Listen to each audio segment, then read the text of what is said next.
Ce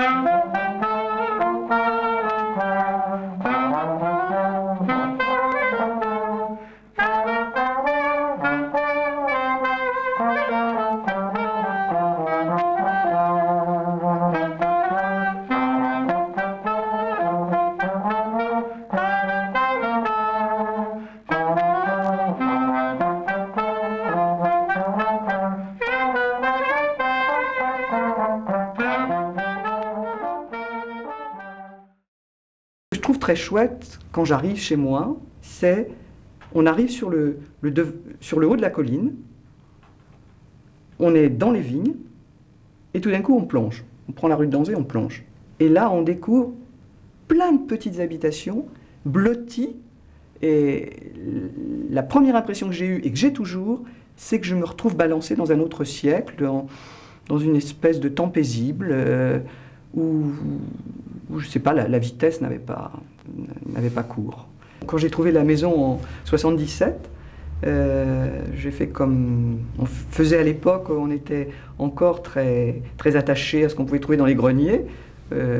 J'ai exploré le grenier et j'ai trouvé, entre autres, ces vêtements dans la poussière, vêtements qui semblent un petit peu des haillons, hein, que j'aurais pu jeter, mais que j'ai gardés. Alors d'abord parce que j'ai été émerveillé par le travail de rapiessage, que je trouve admirable, c'est le nombre de pièces dont progressivement ce jupon a été recomposé en quelque sorte, au rythme de l'usure.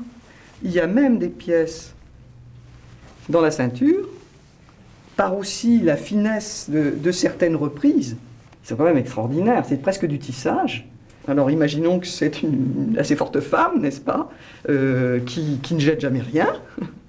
Il s'agissait en fait, d'après l'acte notarié, de Marie Brard et de Monsieur Brard, savetier de son métier, petit bonhomme, dont la femme rapiéçait avec soin les vêtements aussi, même dans la doublure.